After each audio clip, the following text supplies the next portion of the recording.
Ito ang mainit na balita at trending ngayon sa mundo ng social media. Dating Senador Trillanes gusto nang ipadampot si dating Pangulong Duterte. Ano nga bang dahilan? Well, let's find out. Ang matinding birada ni dating Pangulong Duterte sa Kongreso, abay ilan sa mga kasama ni Speaker Martin sa Kamara ay naghain muli ng resolusyon para papasukin ang ICC para imbestigahan at arestuhin si dating Pangulong Duterte. Kaya naman, nang malaman ito ni dating Senador Trillanes, so pabor na pabor talaga sa ating bansa na litisin yung kaso ni Duterte doon sa The Hague, sa ICC. Tapos doon makakasigurado ka pa na free from influence, no? Yung mga yun hindi matatakot ng mga paninindak ni Duterte yun. Payagan nang pumasok dito yung ICC na mag-imbestiga sila, then eventually kung kailangan damputin niya tong si Duterte at yung mga kasama niya, di damputin na nila.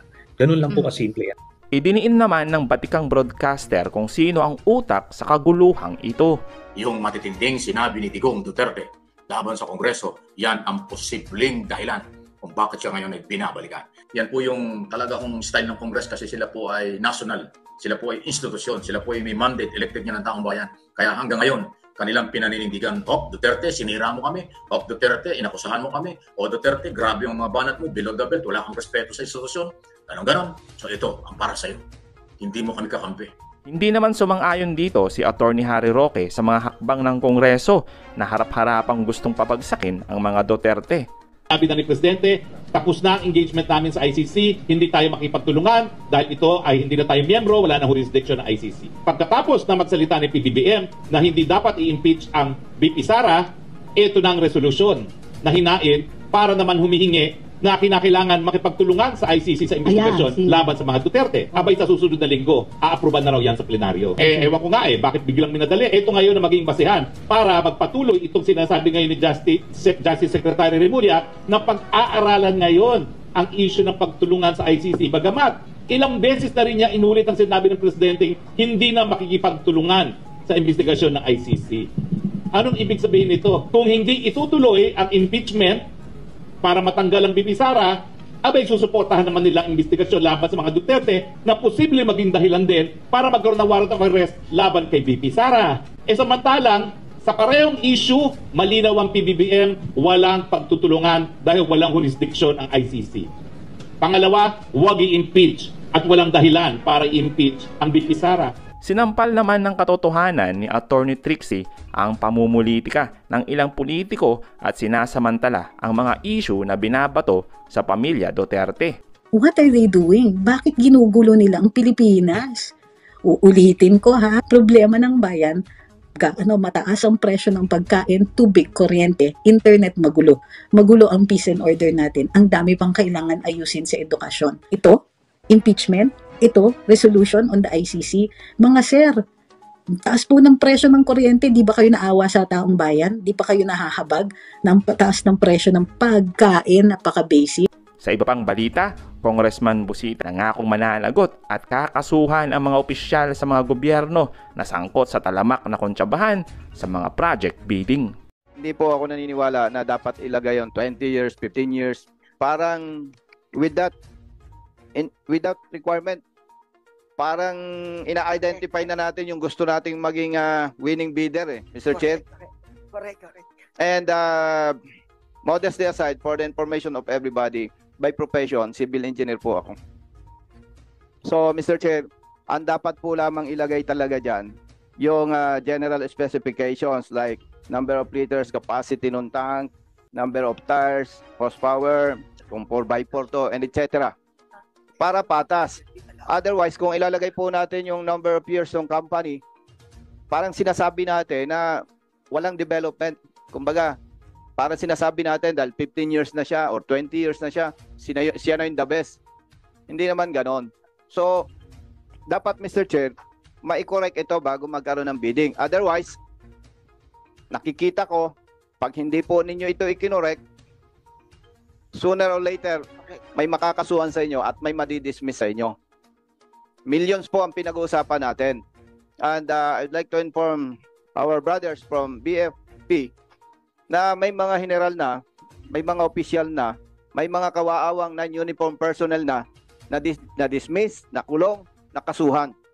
So, mag-isip kayong mabuti.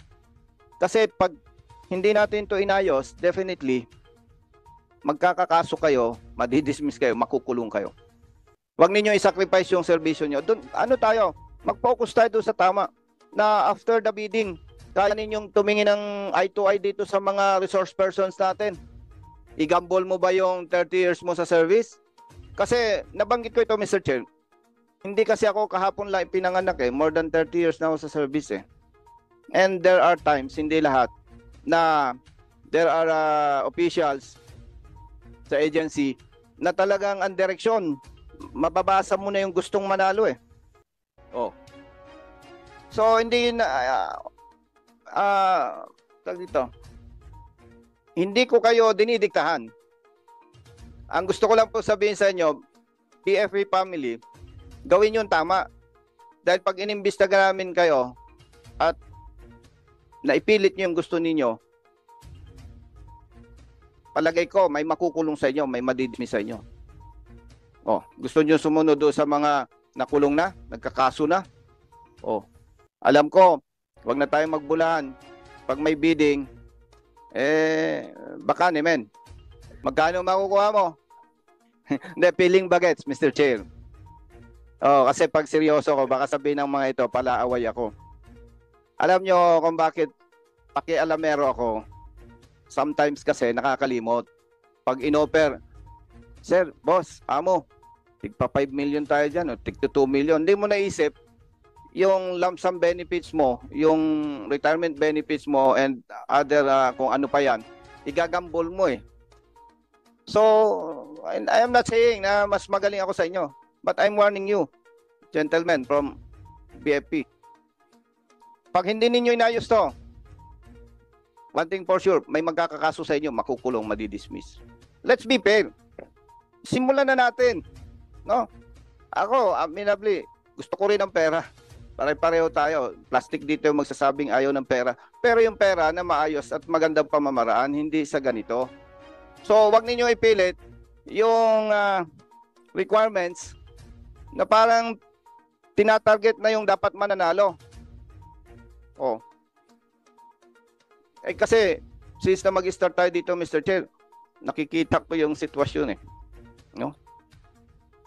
So, yun lamang, Mr. Chair. Okay, maraming salamat, Congressman Busita. Medyo emotional ka doon. At medyo mayroong mga wordings na hindi ko na naintindihan.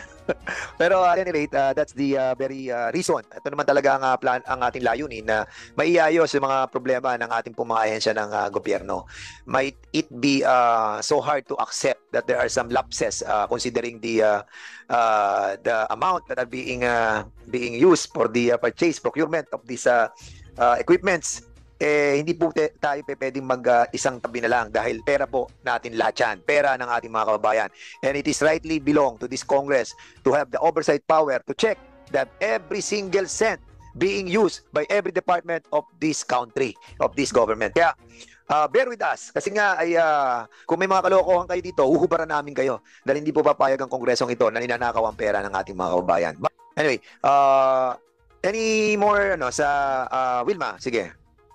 Sir, mag-comment lang ako tungkol sa TOR. Hindi ako nagre-reklamo. Isasuggest ko lang po. Bakit po tayo, panay ang bili natin ng, ngayon sa inyo na rin ng galing, bakit po tayo puro bili ng fire truck at hindi tayo mag-allocate, hindi ako nagdidikta, parang sinasuggest ko lang din po, magkaroon kayo ng time to allocate something for the spare parts. Kasi ang ganda ng fire truck. After 2 years, 3 years, wala kayong budget para sa maintenance. 10,000, narinig niyo po, Your Honors. Kung 10,000, ni baterya po, hindi makakabili yan. So, bago siguro continue bili ng fire trucks, maski hindi ko kami makapagbid ng fire trucks para sa ikabubuti ng bayan, gawin na lang na yung iba, i-allocate sa maintenance and services para meron kayong pangbili ng repair. Kasi po, kagaya nung Cavite nyo, nangungutang, wala nang warranty, 8 years, pinautang ko, mayor daw ang sasagot. Pinautang ko, for us to have a good name. Yan ho ang problema. Pera ang kailangan ho nila. Hindi oversupply of fire truck.